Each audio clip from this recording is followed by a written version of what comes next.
तो मेरे दादाजी ने बोला भाई साहब आ जाओ, आपको हिंदी वो पढ़ाएंगे। तो हिंदी ठीक हो गई वैसे उनकी कृपा से, अभी तो ठीक बोलता हूँ। तो उन्होंने सबसे पहला करेक्शन, आपको पता है मैं कॉन्वेंट स्कूल में पढ़ता था, मेरा नाम अमित है। अब अमित शब्द उनको समझ नहीं आ रहा था हमारे सर को। और सर उन्होंने क्या किया पता आपको, उन्होंने उठाया और सारी कॉपी पे ओवर राइटिंग करते हुए अमिट कर दिया। बोले ये अमित शब्द क्या होता है? अमिट होता है। अब मैं कॉपी लेके जब स्कूल पहुंचा और मैडम ने कहा भाई ये ओवर राइटिंग क्या है, ये कौन करा है? अब मैं मतलब मेरी पिटाई तो दो ही तरफ हुई।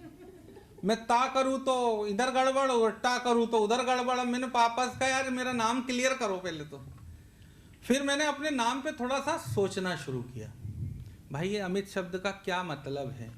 तो बड़ी गजब की बात मैं आपको बताता हूँ कि रामायण जी में लगभग 108 बार अमित शब्द आता है, 108 बार। हनुमान चालीसा में एक बार अमित शब्द आता है।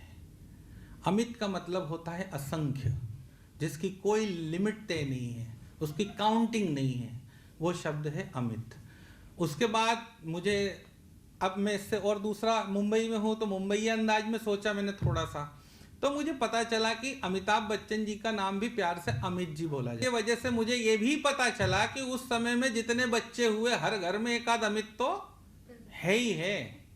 तो वो अमित जी की तरफ से भी मुझे मेरा नाम मिला है। पर चूंकि अब मैं धार्मिक फील्ड में ज़्यादा सक्रिय हूँ तो मैंने अपने आप को कनेक्ट किया रामायण और हनुमान चालीसा से, तो इस तरह से मुझे मेरा नाम मिला।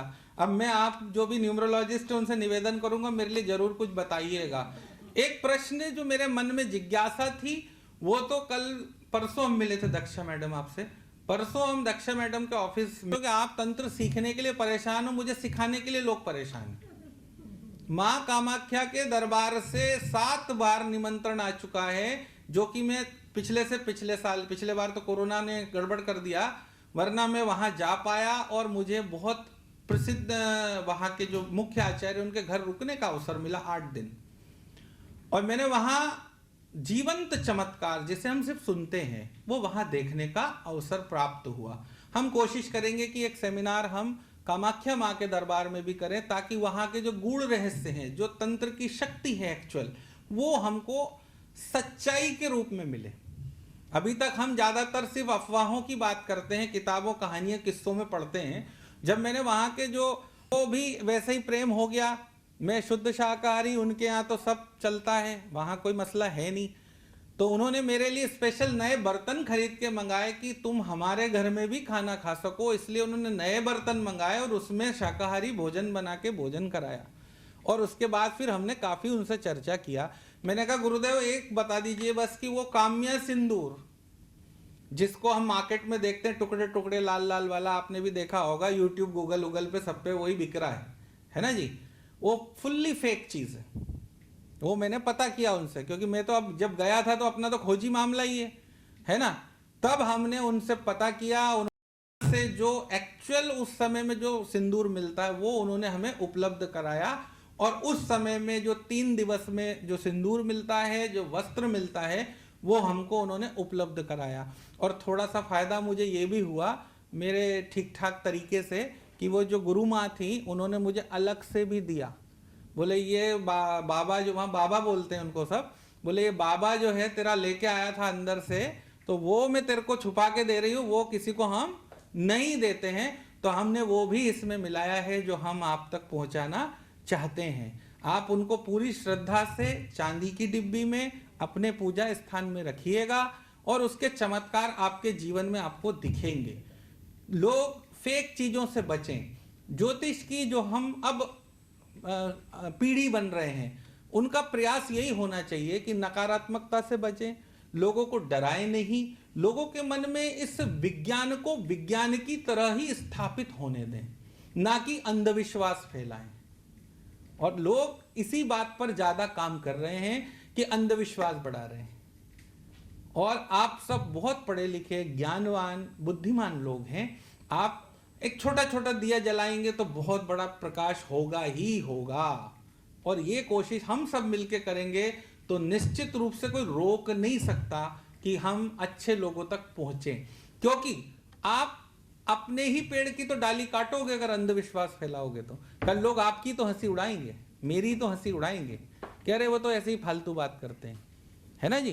तो कोशिश यही करिए कि हम अपने जीवन में, अगर हमको नहीं आता, जरूरी नहीं है मुझे हर चीज आती हो, पहले तो अहम ब्रह्मास्मि तक ठीक है, पर हम ही सब कुछ हैं, ये अहंकार के भाव को बिल्कुल त्याग दीजिएगा। अगर कुछ बहुत बड़ा बनना है तो मेरा बिल्कुल स्पष्ट निर्देश निवेदन के साथ है कि अहंकार को छोड़ दीजिए कि मैं ही सब कुछ जानता हूं, मेरा अलावा वो कौन, वो क्या आता है कुछ उसे, हमने तो कभी नहीं देखा।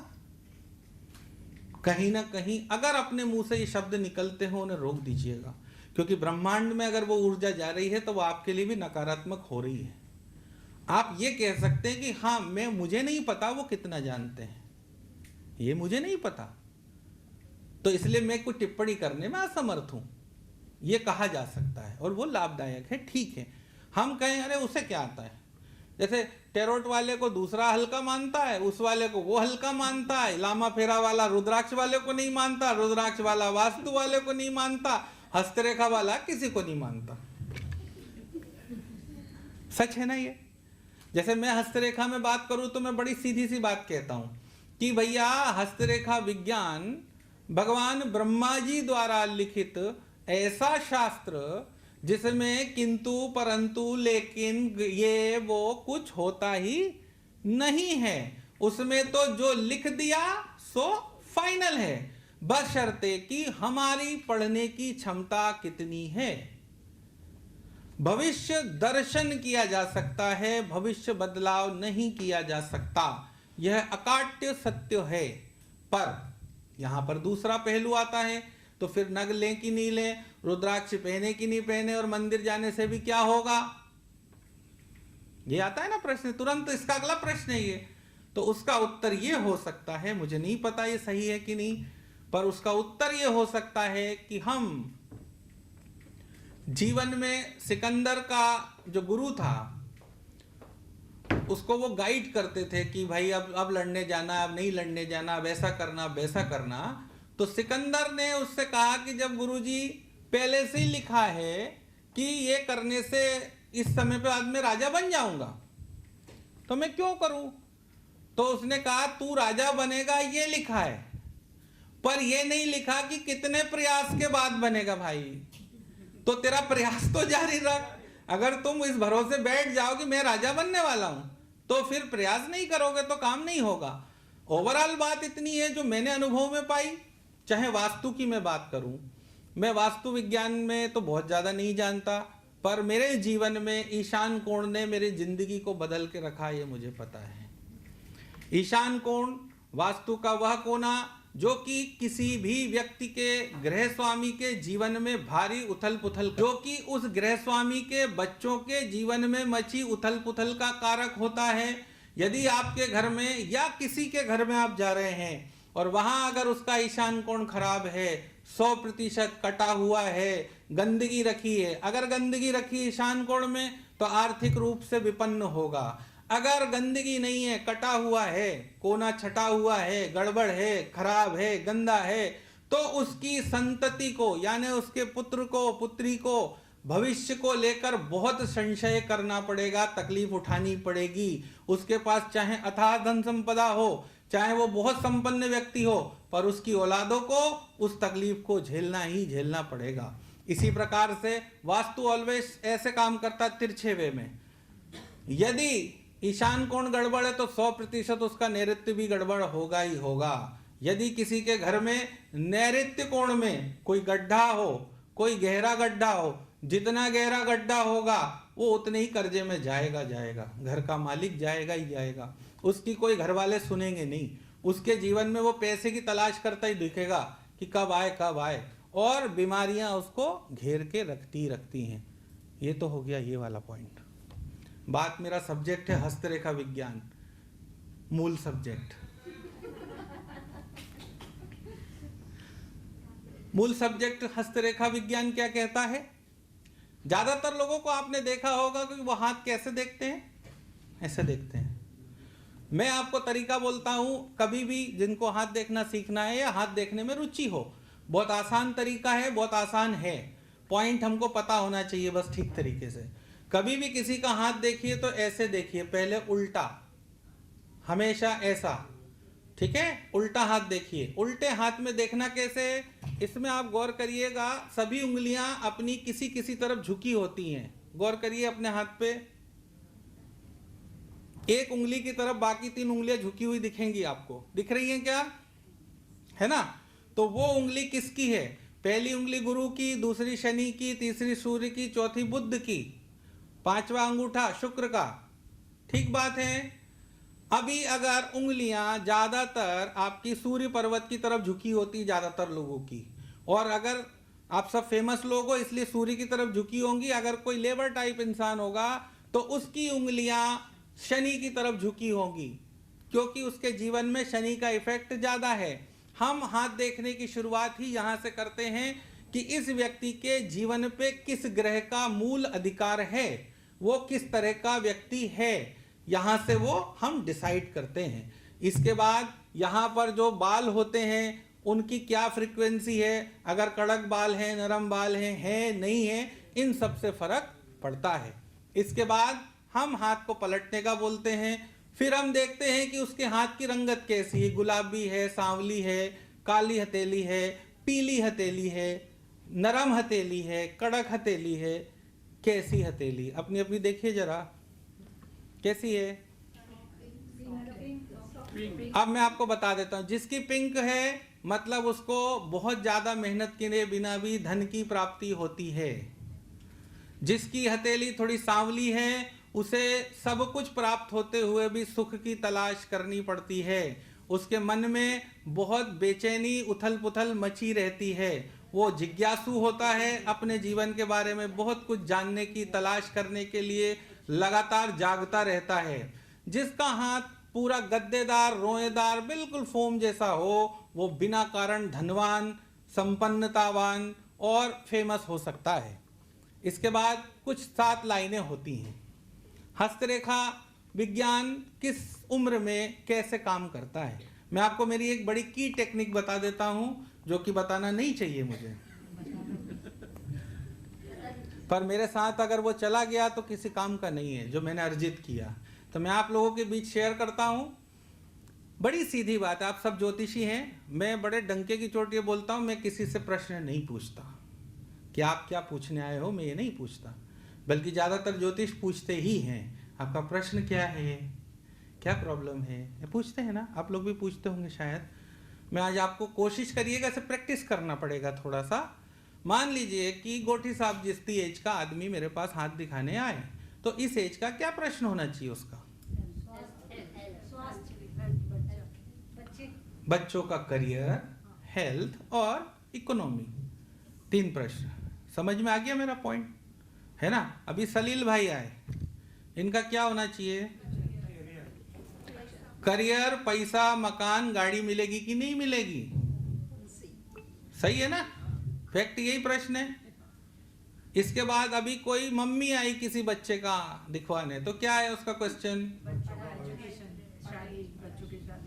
आप भी बिना देखे बताने लग गए।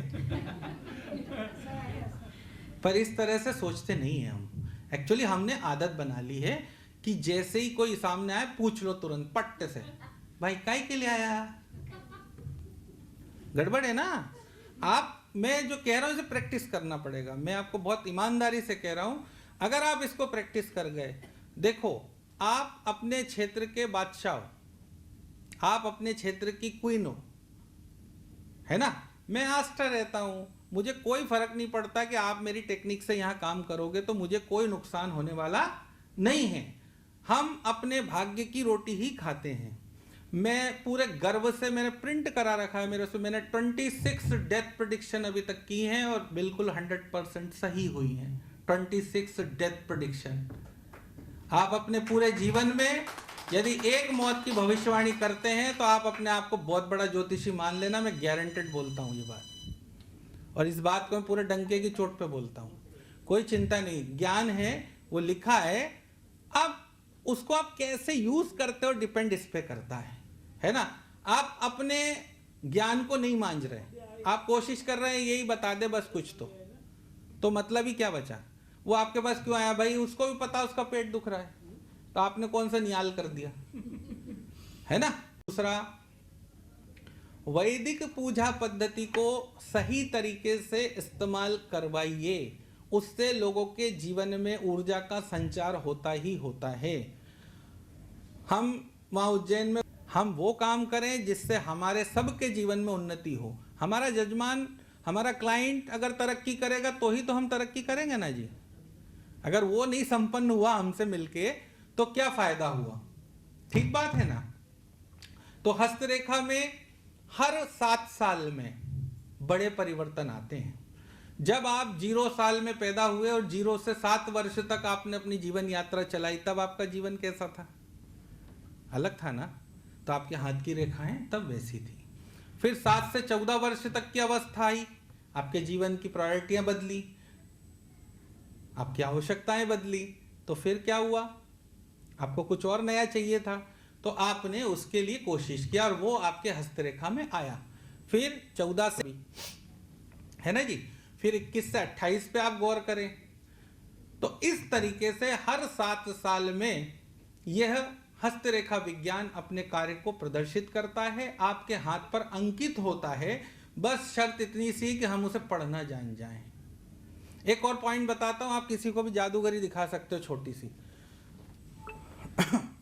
कि हमको आजकल L4 L5 रीढ़ की हड्डी, उसमें बड़ा दर्द आता है लोगों को। ये एक नई प्रॉब्लम ज़्यादा सामने आ रही है। आपके हाथ की ये लाइफ लाइन बोलते हैं, जो इस शुक्र पर्वत को घेर के चलती है। इसमें देखिएगा कि इस जगह पर, इस पॉइंट पे अगर ये लाइफ लाइन टूटी हो, मतलब यहाँ तक हो, फिर यहाँ से नीचे हो, तो 100% आप उस बंदे को बोल दीजिएगा कि भैया आपको L4 L5 में दर्द रहता होगा, आपको कमर की दर्द या रीढ़ की हड्डी में भारी तकलीफ होगी, डंके की चोट होगी, वो आपका फैन हो जाएगा कि बॉस मजा कर दिया यार, ऐसा तो कभी हमने सुना ही नहीं था। भाई मैं आपको हद बताऊं, एक डॉक्टर का हाथ आया, सेम बात थी, टक से मैंने उसको बोला मैडम, मैंने कहा बहन जी L4 L5 खत्म। मतलब आप सोच नहीं सकते हो कि एक डॉक्टर का क्या रिएक्शन हो सकता है। अरे भैया आप तो जादूगर हो, ऐसे कैसे बता दिया? और ठीक है ना, ये नॉलेज है, आप उसको यूज करिए। आप जब प्रैक्टिकल जीवन में इन चीजों को यूज करेंगे आपको फायदा मिलेगा। लोग चाहते हैं कि आप उनको चमत्कृत कर दें। मैं किसी जादूगरी की बात नहीं कर रहा हूं, मैं आपके ज्ञान से चमत्कृत करने की बात कर रहा हूं। आपका नाखून का तरीका बता देता है।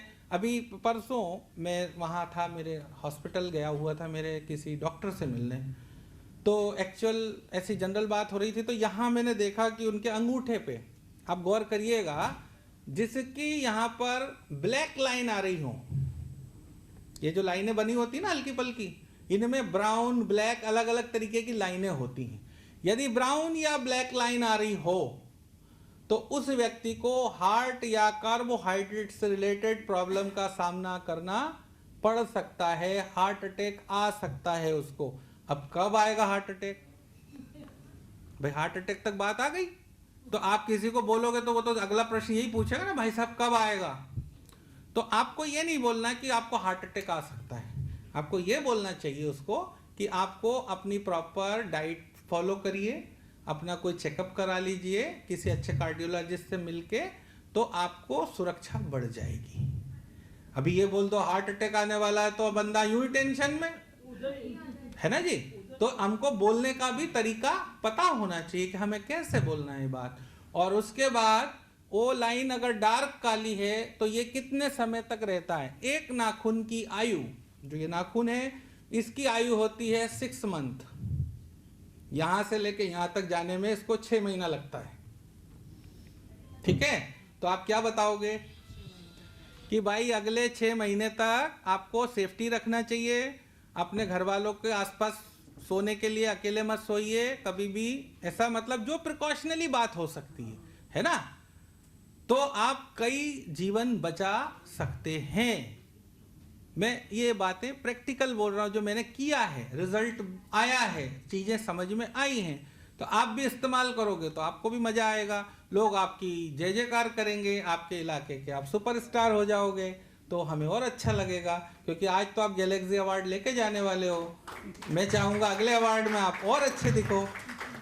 तो मैं समझता हूँ मेरी बात पर्याप्त हो गई। अगर इससे जुड़ा कोई प्रश्न आपके जीवन में कभी भी आए, मैं बड़ा सीधा तरीका बनाता हूँ। कोई क्लाइंट आपका है, आपसे नहीं हैंडल हो रहा, या आपको कुछ समझ नहीं आ रहा कि इसको क्या बोलने का, आप मेरे को सिर्फ उसका date of birth, time place दे दो, या हाथ के फोटो दे दो आगे पीछे के, ठीक है। कुछ बताने का नहीं है कि इसकी क्या प्रॉब्लम है, कब है, क्या है, कुछ नहीं बोलने का है। मैं आपको तुरंत उसका रिवर्ट दे दूंगा कि ये इसका इशू है, ये ऐसा ऐसा है, आप बता दो, अगला खुद बोल देगा कि वाह मजा आ गया, ठीक है ना। यही चाहिए अपन को। मतलब कहीं अपने को लगे कि यार कुछ गुरु समझ में नहीं आ रहा, तो उसको अनशन नहीं बोलने का, है ना। अपने से जो लोग ऐसे कनेक्टेड हैं उनका फायदा लेने का, क्योंकि आपकी इमेज दाव पे लगी होती है ना। आप कुछ गलत बताओगे तो मजा नहीं आएगा ना। चीजें ऐसी बताइए कि वो भी सोचे कि यार मजा आ गया। मेरा नाम बताने की जरूरत नहीं है वहां उसको, आप अपने भी आप पे ही ले उसको आनंद लो, ठीक है ना। तो ऐसा करिए, अच्छा रहेगा। और कोई बात हो तो आप मुझसे जरूर पूछ सकते हैं। धन्यवाद। ये तो मैंने अपने लेक्चर बिना बोले